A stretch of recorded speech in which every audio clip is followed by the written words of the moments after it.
एक बार गौतम बुद्ध और उनके शिष्य एक वन से गुजर रहे थे। बहुत देर वन में चलने के बाद बुद्ध और उनके सभी शिष्य एक विशाल पेड़ के नीचे बैठ जाते हैं। उस पेड़ के नीचे एक अलग सी शांति होती है। सभी शिष्य उस शांति को अनुभव कर पाते हैं। कोई भी एक शब्द नहीं बोलता।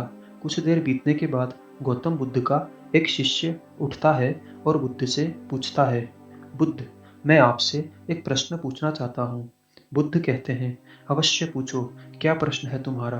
वह पूछता है, बुद्ध, मैंने कभी भी आपको दुखी होते नहीं देखा।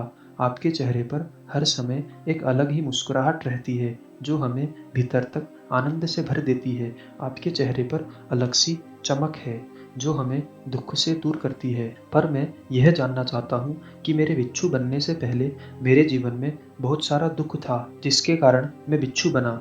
पर मैं अभी तक यह नहीं जान पाया हूँ कि दुख है क्या। क्या आप मुझे बता सकते हैं कि वास्तव में दुख क्या है? बुद्ध मुस्कुराते हैं और अपने बिच्छू से कहते हैं, दुख एक विचार से ज़्यादा कुछ भी नहीं। सभी लोग यह बात सुनकर चौंकते हैं और उन सबके मन में दुख के मुख्य कारण को जानने की जिज्ञासा उत्पन्न होती है और बुद्ध से पूछते हैं, परंतु बुद्ध, विचार तो आते हैं और चले जाते हैं, पर दुख एक बार आता है तो जाने का नाम नहीं लेता। बुद्ध कहते हैं, मैं तुम्हें एक छोटी सी घटना बताता हूँ। एक नगर में एक धनी सेठ रहता था। उसके पास एक वफादार नौकर था। वह सेठ अपने नौकर पर बहुत विश्वास करता था। वह सेठ अपने नौकर को कभी भी किसी बात के लिए शक नहीं करता था, क्योंकि उसका नौकर वास्तव में बहुत ईमानदार था। एक बार उस सेठ को किसी काम से बाहर जाना पड़ता है।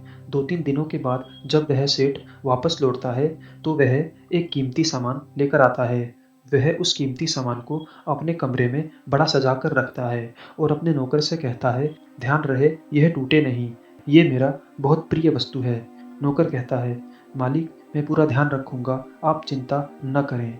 अगले दिन वह नौकर पूरे घर की सफाई कर रहा होता है। सफाई करते करते वह सेठ के उस कीमती चीज के पास पहुंच जाता है और उसकी भी सफाई करने लगता है। सफाई करते वक्त वह कीमती चीज उस नौकर के हाथ से फिसल जाती है और नीचे गिरकर टूट जाती है।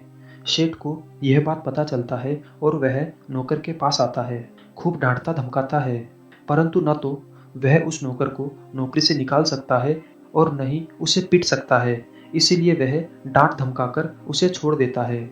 सेठ अपने उस कीमती चीज के बारे में सोच सोचकर बहुत दुखी हो जाता है। रात होती है और सेठ अपने कमरे में लेट जाता है, परंतु सेठ को नींद नहीं आती। वह बहुत बेचैन होता है। बेचैनी के कारण सेठ अपने कमरे से बाहर निकलता है और देखता है कि उसका वह नौकर निश्चिंत के साथ खर्राटे लेकर सो रहा था। वह यह देखकर और भी क्रोधित हो जाता है। सेठ सोचता है, इसने मेरी इतनी कीमती चीज तोड़ दी। उसे बिल्कुल भी चिंता नहीं, मुझे यहाँ नींद भी नहीं आ रही और वह आराम से सो रहा है।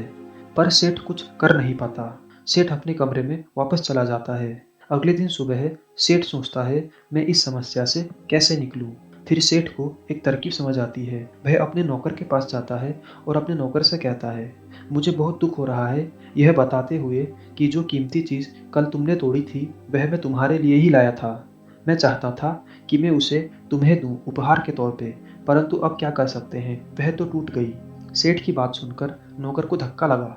नौकर सोचता है, अरे यह तो बहुत बड़ी गलती हो गई। वो इतनी कीमती और महंगी चीज मेरे लिए थी और वो मुझसे ही टूट गई। फिर क्या? उस नौकर के मन में बेचैनी पैदा हो जाती है, दुख पैदा हो जाती है।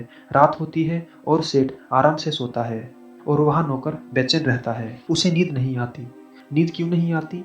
क्योंकि अब उस नौकर ने उस सेठ की उस कीमती चीज को अपने आप से जोड़ लिया, इसलिए वह दुखी हो रहा है। पहले उस नौकर के मन में यह विचार नहीं था कि वह कीमती चीज मेरी है, पर अब उसके मन में यह विचार है कि वह कीमती चीज न टूटती तो उसकी होती। बुद्ध कहते हैं, दुख केवल एक विचार है। और यह विचार कैसे उत्पन्न हुआ? अपने आप को किसी चीज से जोड़ने से। हम जिस भी चीज को अपने आप से जोड़ लेते हैं, उसे पकड़ने की कोशिश करते हैं, वह चीज हमें दुख देती है। क्योंकि वास्तविकता तो यही है कि कोई भी चीज हमसे जुड़ नहीं सकती। हर चीज आपके पास है, आपकी है, पर कुछ समय के लिए। कुछ समय के बाद वह आपसे दूर हो जाएगी। उस दूर होने की घटना को स्वीकार करें और आगे बढ़ें।